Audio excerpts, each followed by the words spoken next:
네, 안녕하세요. 김원입니다. 안녕하세요. 저는 지금요, 여러분들과 제가 1년 한 3, 4개월 된 것 같습니다. 여러분하고 옛날에 컨텐츠로 진행했던 고 이영호 군, 영화로 만들어진 그놈 목소리 다 아시죠? 그 영화로 진행이 된, 그 현장에 지금 와 있습니다.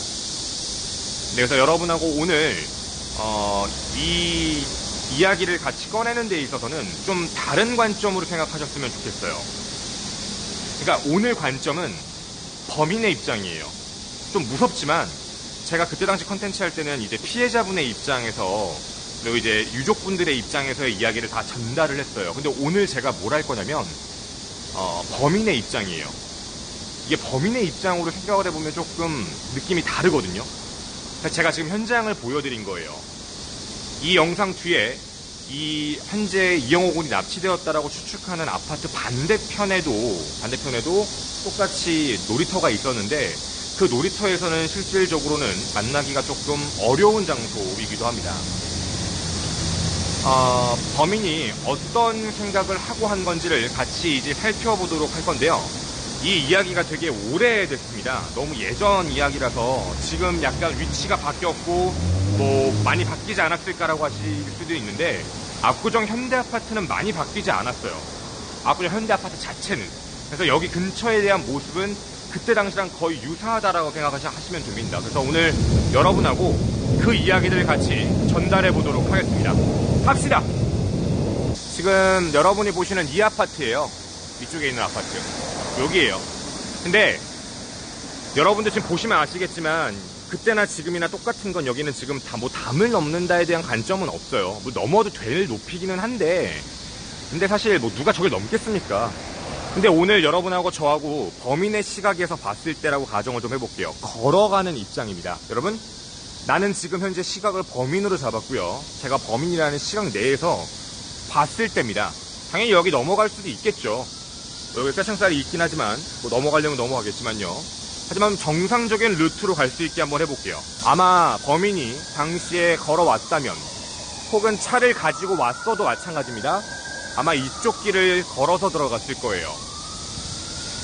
입구에 대한 겁니다. 과연 입구가 몇 개일지. 이영호 군이 살았던 아파트에 들어갈 수 있는 그 입구가 몇 개인지 한번 같이 보도록 할게요. 근데 지금 여러분이 보시는 게 그때랑 길이 많이 바뀌지도 않았고 상가도 다 똑같다고 보시면 돼요. 그러니까 상가도 바뀌지 않은 이유는 여기가 뭐 땅값도 사실 뭐 비싸기도 하고 뭐 아시잖아요. 압구정 현대아파트가 되게 비싸다는 거. 그래서 여기 자체는 그때 당시랑 지금이랑 많이 바뀌진 않았다라고 생각하시면 좋을 것 같아요. 자, 여기서 이제 또 한번 얘기를 하겠습니다. 압구정 현대아파트입니다.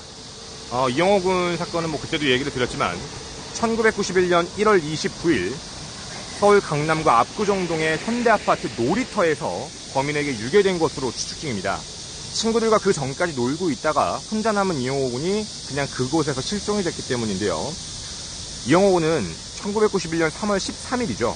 거의 시간적으로 한 달 보름 정도 지나서 잠실 이동에 있는 현재는 잠실 한강공원인데 그때 당시엔 잠실 고수부지였습니다. 하수구 안에서 손과 발이 묶인 채 거꾸로 있는 상태로 얼어붙은 시신으로 발견이 됐는데 당시에 시신이 발견됐을 때의 뭐 부검이나 이런 걸 확인했을 때 아마 3월 초에 아마도 사망했을 거다라고 추측을 하고 있습니다. 즉 한 달 정도는 아마 범인이 데리고 다니지 않았을까라고 생각을 하고 있는 거고요. 범인이 총 87번 정도 전화를 했고요. 10번 정도 메모 가지고 지시를 합니다. 거의 협박이죠. 그렇게 해서 했는데 몽타주 하나 나온 것 빼고는 어떠한 것도 근거가 남지 않았던 사건이기도 합니다. 오늘 제가 여러분한테 범인의 입장에서 보자라고 한 이유가 여기 지금 상가부터 바뀐 게 거의 없습니다. 뭐 건물의 모습이라는 게 안 바뀌었다는 얘기고요. 건물 안에 들어가 있는 것들은 많이 바뀌었을 테지만 아파트들도 그대로의 모습이라고 보시면 제일 좋을 것 같습니다. 자, 일단 여러분하고 저하고 입구에 대한 개념부터 말씀을 드릴게요. 차와 관련됐을 때 차를 세운다라고 하면 지금 보시는 것처럼 이렇게 바깥쪽에 세우는 거. 불법 주차죠? 이렇게 세우는 게 하나. 그리고 또 하나의 방법은 여기 첫 번째 입구. 여기다가 차를 세우는 방법. 여기입니다. 이쪽. 여기 아파트거든요. 여기다 세워도 됩니다. 그리고요, 한 번 더. 여기가 아니면 한 블럭 더 가서 차를 안에 세워도 됩니다. 뭐 보시겠지만 차단기는 없어요. 저기도요. 방금 보셨잖아요. 차단기 없는 거. 이게 지금 뭐 새 건물처럼 보여도요, 겉에 리모델링을 한 거지, 그러니까 원래 있던 거랑 똑같은 거라고 보시면 좋을 것 같아요. 자, 이제 여기가 본 진입로입니다. 여러분, 이게 외부에서 본 사람들은 진입로가, 당시 이영호 군 집에 들어가는 진입로가 하나밖에 없다라고 해요. 여기. 근데 하나가 아니에요. 경비실에 있는 여기 하나가 아니라 원래는 두 개가 맞아요. 여기는 차단기가 있지만 아까 여러분이 보신 데 차단기가 없거든요. 어찌되었든 이영호 군 집 쪽으로 가보도록 합시다. 자, 이제 여러분의 시각에서 아마 보일 것 같은데요. 제가 이제 오른쪽으로 돌면 보입니다. 바로 저깁니다. 그때 당시랑 지금 이제 안에 있는 놀이터의 모양은, 그 놀이기구의 모양은 바뀌었어요. 근데 저깁니다. 일단 저쪽으로 가서 얘기를 좀 하도록 할게요.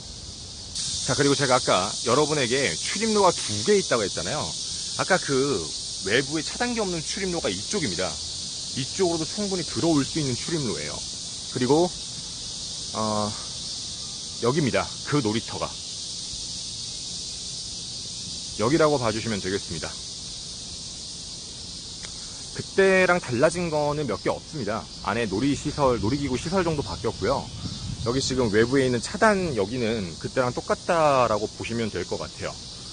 그리고 그때 당시에는 저기 뒤에 앉을 수 있는 의자 있잖아요. 저 의자는 원래 등을 보면서 이제 아파트 쪽을 보게 했었는데, 저게 이 사건이 터지고 나서 없애고 이렇게 바꿔놨다라고 하더라고요. 네, 시설만 바뀌었습니다. 자, 지금 여러분이 보시는 바로 이 아파트가 여기 놀이터고요. 그때 당시랑 똑같다고 보시면 됩니다. 놀이기구만 바뀐 상태고요. 지금 여러분이 보시는 이쪽, 이 아파트 라인이 202동입니다. 202동 뒤쪽이라고 보시면 되는 거고요.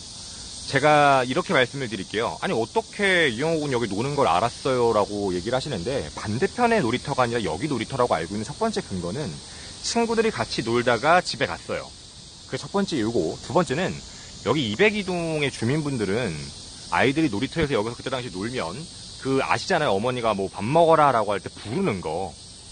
네, 그런 거 부르는 것처럼 이쪽 위에서 사람들을 부르면서 쳐다볼 수 있는, 되게 오픈되어 있는 장소라고 생각을 했던 겁니다. 그러니까 아무렇지 않았던 거죠. 오픈이 돼 있으니까 설마 이런 데서 뭔가 문제가 생길까?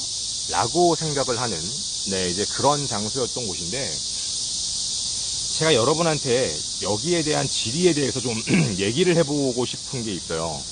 여러분, 제가 하고 싶은 얘기가, 우리 범인의 입장에서 생각해보자 그랬잖아요. 범인이면 여기서 어떻게 유기를 했을까요?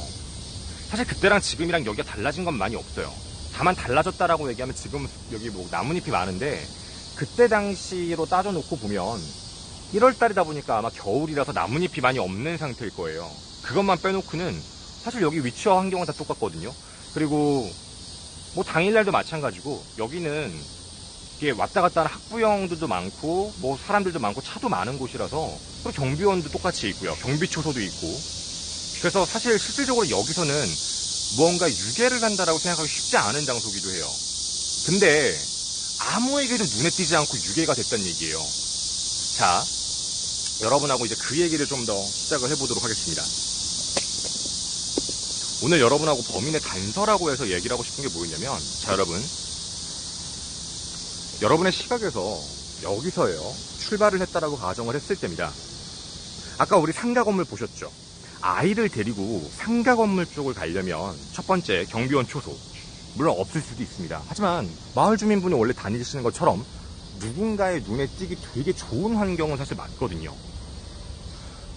저 앞에 직진해서 지금 들어가는 두 양쪽으로 두 개 있습니다. 이쪽으로 들어가면 차단기가 없는 출입로, 저쪽으로 가면 차단기가 있는 주출입로. 즉 이 집은 차단기가 딱 하나 존재하고 나머지는 차단기가 없는, 그리고 모든 주민들이 후면 주차할 땐 이쪽에다 차량을 주차하게 되어 있는 시스템이에요.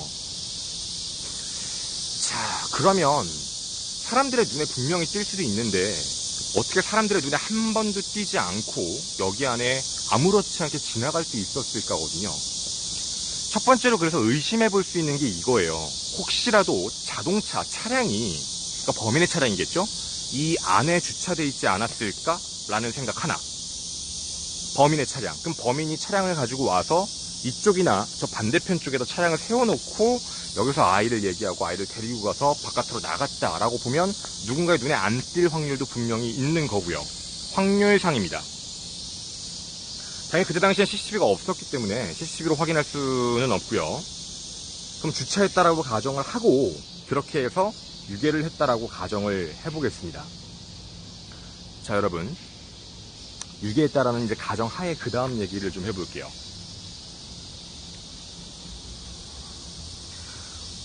당시에 이영호 군의 사인을 봤을 때 우측 전두부, 우측 축두부, 그리고 후두부 쪽에 두피와 출혈이라는 게 있어서 누가 봐도 구타를 당했다라는 거거든요.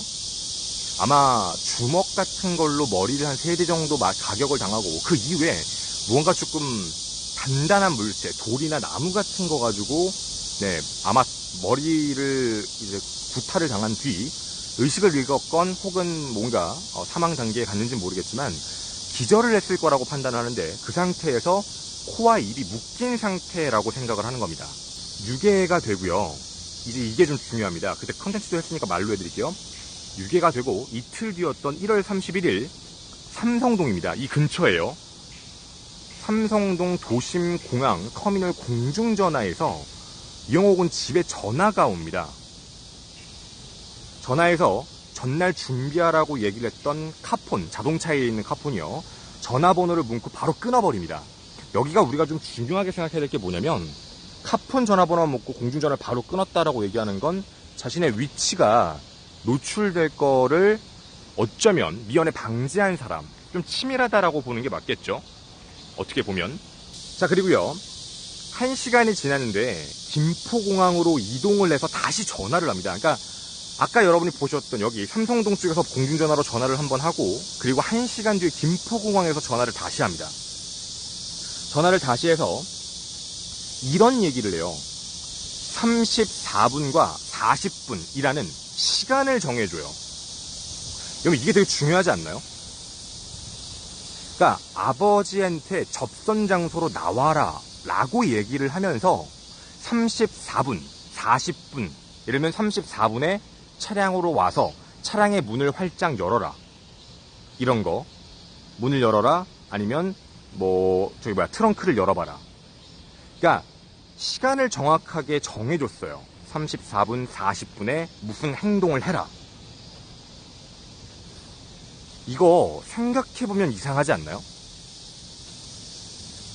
아니 몇 분에 무슨 행동을 해라라고 지시를 했는데 막상 그 전화를 한 사람은 아까 말씀을 드렸지만 김포공항에 있었습니다. 그러면 단순하죠. 자, 범인은 지금 한 명이라고 제가 한 명의 시각으로 들어와서 보여드렸어요. 유괴를 했고 이틀 뒤 삼성동에서 전화를 한번 하고 김포공항에서 전화를 해서 다시 한번 지시를 합니다. 34분, 40분에 차량 문을 열고 어떻게 해라 라고 얘기를 합니다. 근데 차량 문을 열어라, 뭘 해라라고 지시한 이유는 되게 단순하잖아요. 경찰이 있는지 아닌지 확인하기 위해서라고 판단이 됩니다. 그러면 혼자가 아니지 않을까요? 자기가 정말 만약에 김포공항에 있는데 자기가 도청될 것까지, 위치 추적이 될 것까지 걱정을 하면서 준비를 했었는데 뭔가 떠보기 위해서 그냥 했다라고 말했다라고 보기보다는 어쩌면 이곳에 감시조, 그러니까 전화로 협박을 하는 사람도 있고 감시를 하는 사람도 따로 있다라고 생각이 들거든요. 그러면 따로라면 어디에 있었을까요? 자, 유괴장소는 여기입니다. 아버지 차가 당시에 주차됐던 곳의 위치가 중요할 것 같습니다. 아버지가 차를 주차해놓고 어디선가에서 지켜보면서 지시를 했다라는 얘기밖에 말이 안 맞거든요. 자, 그럼 우리는 지금까지 범인의 시각으로 봤을 때 저희는 좀 혼자서 얘기를 했거든요. 근데 여러분들 지금 보시면 아시겠지만 혼자서 하는 데는 조금 지장이 있습니다. 그러면 혼자가 아니면 최소 2명. 한 명은 전화, 한 명은 감시. 이렇게 보는 게 맞겠네요. 일단은 그러면 우리가 감시조가 있었다라는 근거에 대해서 좀 찾아봐야 될 것 같습니다. 여기서 감시를 어디서 할 수 있을까요? 눈에 띄면 안 될 것 같은데, 걸어다니는 사람처럼 했다가는 더 티가 날 수도 있고, 어떤 차량이 주차되어 있다고 그걸 이렇게 슬쩍 보고 갈 수도 없는 거고, 어디가 제일 좋을까요? 자, 여러분에게 같이 앞쪽으로 가서 보여드리겠습니다. 90년대입니다. 90년대에는 소방법 자체가 아예 없던 건 아니지만 그렇게 많이 관리됐던 시즌이 아니었습니다. 따라서 볼 수 있는 곳이 몇 군데 있겠죠. 첫 번째, 가능한 곳, 바로 층간. 지금 뒤쪽 부분에서 차를 세웠다라고 하면 보기가 어렵죠. 집에서 봐야 되니까. 근데 만약에 볼 수 있는 공간이 있다면 첫 번째 여기입니다. 건물 옆 계단입니다. 보이셨나요? 옛날 아파트들의 특징인데 옆에 비상계단이 따로 있거든요.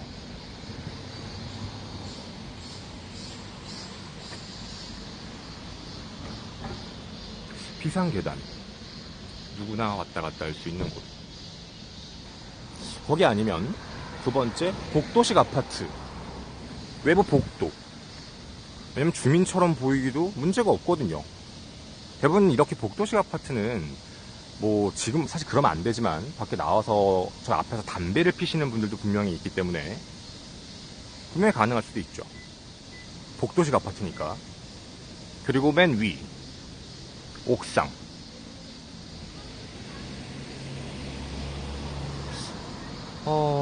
어쩌면 이용호 군의 아버지를 감시하는 데 있어서는 큰 문제가 없지 않을까?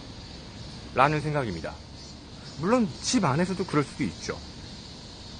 당시 생활환경이 비슷한 사람들끼리 그런 유괴범죄를 같은 데서 저질렀다라고 돈 문제 때문에. 네. 자, 그럼 여러분에게 보여드린 곳이 첫 번째 이곳입니다. 근데 이런 질문이 나올 것 같았어요. 옥상에서 보면은 뭐가 문제가 생기는지 아시죠? 옥상에서는 차량 안에 누가 있는지 문을 열고 트렁크를 열었다고 확인할 수는 없어요. 각도가 애매하니까. 위험하죠? 상식적으로 판단해봐도 저건 좀 쉽지 않을 것 같은데 라는 판단이니까 거리감도 있고. 자, 그러면 우린 다음 동선으로 따서 가볼게요. 여러분, 우리 감시조가 있었다라고 생각을 해보고 감시조가 그러면 뭘 해야 될까요? 감시조가 한 명이 있었다라는 생각이 드는 전제 조건입니다. 그러면 감시조 입장에서는 그걸 봤으니까 차량 안에 34분, 40분에 무슨 일이 있었는지 확인이 끝냈으니까 그거를 보고를 해야 됩니다. 알려줘야죠. 봤는데 별 문제가 없는 것 같아요 라는 얘기를 김포공항에 있는 사람에게 분명히 전달을 했었어야 될 겁니다. 어떻게 전달했을까요? 저도 그게 궁금했습니다. 이 근처에 과연 전화할 데가 있나? 근데 울타리가 이렇게 쳐져 있어요. 저쪽부터 여기까지 울타리를 넘어갈 수 있는 곳은 아무도 없고요. 자, 지금 다 막혀 있습니다. 그러니까 202동 하고요. 지금 옆에 있는 옆동하고는 지금 막혀 있는 관계이거든요. 근데 유일하게 뚫려 있는 곳이 한 군데 있기는 합니다. 예나 지금이나 똑같이 뚫려 있는 곳. 여기 주변부에는 별다른 게 있는 것 같지는 않고요. 자, 저는 지금 202동에서 옆동으로 올 수 있는 길을 한번 걸어서 와봤습니다. 네, 앞에 이제 203동도 있고요. 그래서 이쪽 근처를 제가 한번 돌아볼 건데 여기에 눈에 띄는 게 하나 있거든. 사람들이 그렇게 얘기할 수 있어요. 이영호 군은 저기서 납치가 됐지만 차량은 아파트 단지 내에서 주차해놓고 범인들이 조사할 수도 있는 거 아니냐라고도 할 수 있거든요. 여기가 좀 특이한 특징이 있었던 게 여러분들 보시는 것처럼 높낮이가 약간 있어요. 저렇게 이렇게 그러니까 사실 여기는 감시하려고 마음을 먹으면 감시할 수 있는 공간이 되게 많아요. 적지가 않아요. 마음 먹고 하려고 하면. 높거든요, 지대가. 어디에다가 차를 세우라고 하던 아파트 내에서 해도 아무 문제가 없었고, 위에 올라가서 해도 상관이 없고, 왜냐면 이 위에서 봐도 차량에 대한 걸 볼 수도 있고, 이런 데서 담배 핀다고 그때 당시에 사람을 이상하게 볼 문제는 아니었거든요. 그럼 사실 이런 높이나 이런 것만 봐도요, 뭐 큰 문제라는 게 있어 보이지는 않으니까. 아마도 당시에는 한 명이 더 있는 게 합리적인 판단이라고 생각은 합니다. 한 명 더.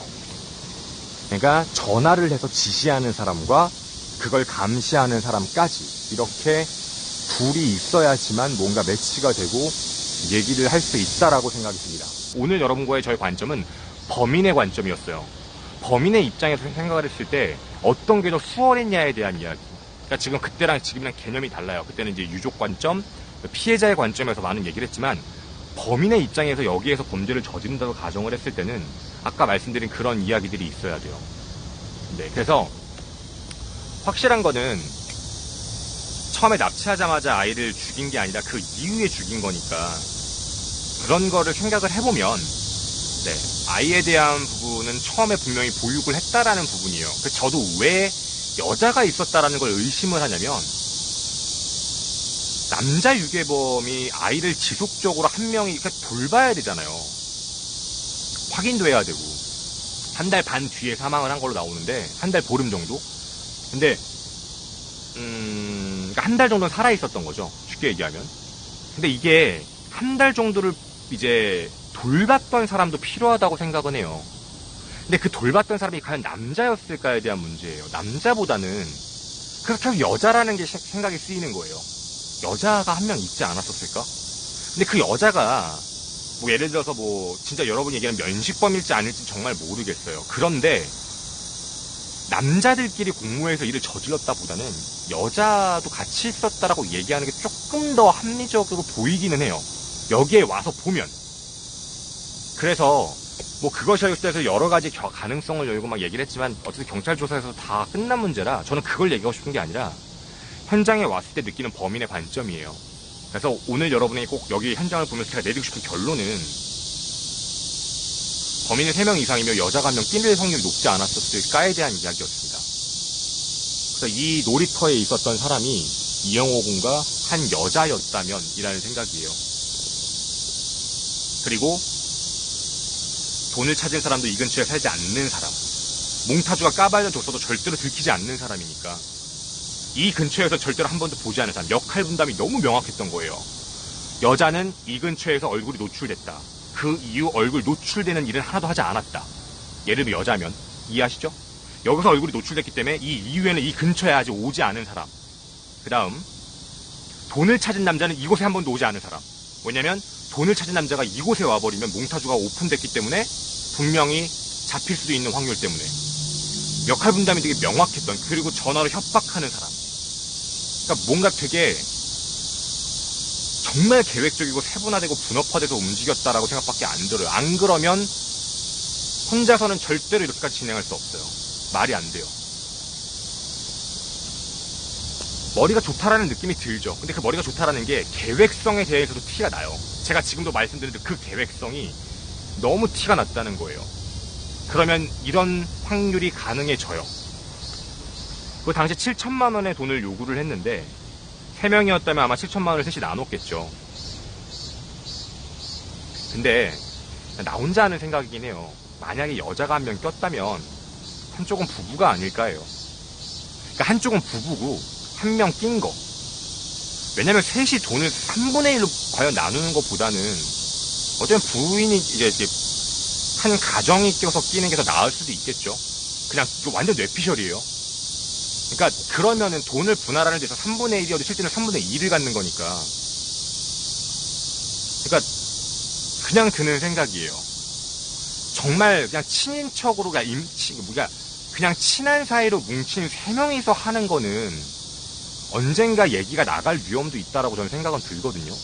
그런 걸로 봤을 때는 어느 정도 믿음도 있는 사람들끼리 같이 했다라고 생각이 드는데, 그랬을 때 가능성이면 어쩌면 여자가 있다라는 전제면 정말 부부가 아니었을까? 그러니까 그 부부가 갖고 있는 차 한 대랑 제3자 한 명 같이 한 사람, 뭐 친척일 수도 있고 그 사람이 또 차 한 대, 그냥 그런 생각이었어요. 제가 이거를 현장에 올 걸 준비하면서 봤던 그냥 뇌피셜이에요. 꼭 남자라고 할 필요는 없다. 여자가 끼었을 확률도 분명히 있다. 이 사건 내부에는. 그리고 확실하게 이곳에 나타나지 않은 사람, 그리고 이곳에 나타난 사람, 완벽하게 역할 분담을 했던 사람이라고 생각이 듭니다. 제가 여러분에게 직접 보여드리고 싶었던 이야기였어요. 물론 저와 그리고 범죄 심리학을 같이 공부하는 사람들끼리의 이야기였습니다. 많은 사람들이 공범, 남자라는 이야기를 하고 있을 때 저는 여러분에게 여자에 대한 확률도 있을 수 있습니다 라는 이야기를 하고 싶었던 거였고요. 그리고 여자라면 부부가 아니었을까. 왜냐면 아이를 유괴해서 가둘 장소도 필요하다는 게 중요하거든. 아이를 유괴해서 가둬서 어디다 둘 거냐고요. 창고? 그러면 그 창고를 사야 되는데? 그 돈이 어디 있어요? 시신을 송파구에다가 유기한 거 보면 서울 쪽인 것 같은데, 아마 이렇게 봤을 때는 부부라면 자기들이 사는 집 안에다가 아이를 감금시켜놓고 한 명이 감시했을 가능성도 있다는 생각이에요. 그냥 우리들끼리는. 그래서 그냥 가능성 정도를 여러분에게 말씀드리고, 너무 사람들이 자꾸 남자만 얘기해서 말씀을 드린 거예요. 네, 그래서 여러분에게 좀 이런 내용으로 전달해 드린 거고, 1991년입니다. 지금으로 따지면은 거의 27년 전이죠. 거의 20년 전이군요. 이곳입니다.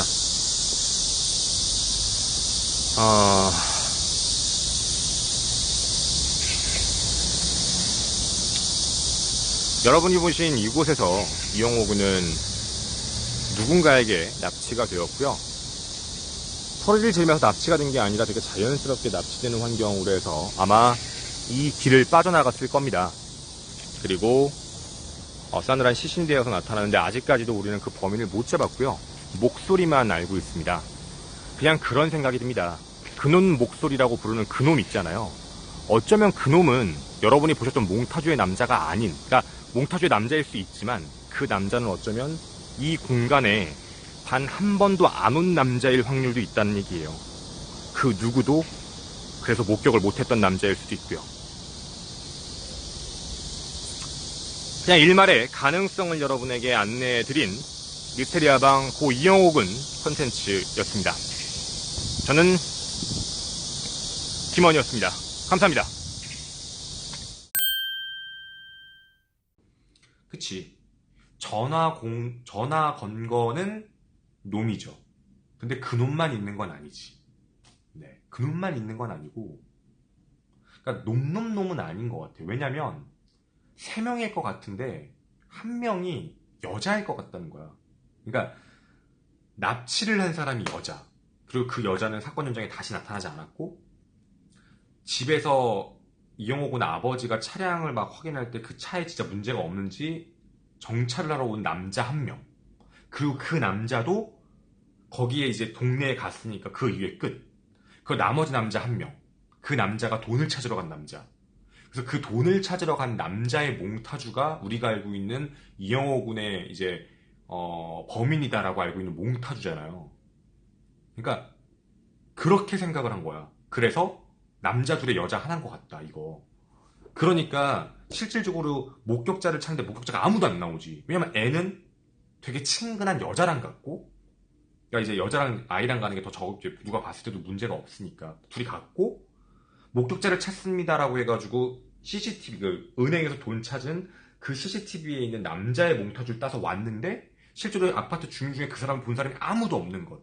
데려간 사람은 여자, 아파트에서 이영호 군 아버지 차를 감시했던 사람도 다른 남자. 그래서 실제로 몽타주의 남자는 현대 아파트에 간 적이 단 한 번도 없는 사람. 그러면은 못 잡지. 이거는 뭐 증거가 없는데, 아예. 그래서 그러니까 이거는 그냥 새로운 견해였던 것뿐이 맞다는 게 아니에요. 그냥 그럴 확률이 높지 않을까. 왜 다들 남자라고만 생각할까? 그리고 왜 다들 납치한 사람, 전화한 사람, 돈을 훔친 사람, 돈을 가져간 사람, 몽타주에 있는 남자가 왜 다 똑같은 사람이라고만 생각을 할까? 한 명이 아닐 수도 있는데, 한 명이 아니고 여러 명인데 왜 그걸 다 여러 명을 남자라고 생각할까? 남자랑 여자랑 남자라고 가정했을 때 이 범죄를 모르는 세 명이 같이 하진 않았을 거야. 뭔가 관계가 맺어져 있는 사람. 그럼 남자랑 여자는 부부일 확률이 높지 않을까? 왜냐면 이영호를 납치하고 한 달 정도는 케어를 했거든. 한 달 정도 케어하는데 돈이 없는 사람이 공장을 얻어서 애를 거기다 가둬놓을 리는 없고, 생각을 해보면 집에서 누군가 아이를 감금하며 관리할 사람이 한 달간 있어야 된다는 건데, 남자들이 과연 그걸 계속했을까? 남자들은 밖에 나가서 전화로 지시, 2명 나오잖아, 목소리가. 남자들은 다 지시만 하고 감시만 했던 게 아닐까? 그 생각인 거예요. 역할 분담. 그래서 아이를 실제로 이제 가두고 감금하고 뭐 밥도 먹이고 한 달 정도는 있어야 되니까 그랬던 사람이 있지 않았을까? 그래서 부부 아니었을까? 그 부부의 집에 아이가 있지 않았을까? 그렇게 생각했던 거예요. 그래서 부부의 차 한 대, 제3자의 차 한 대, 차 총 2대. 이렇게 생각을 했던 거예요.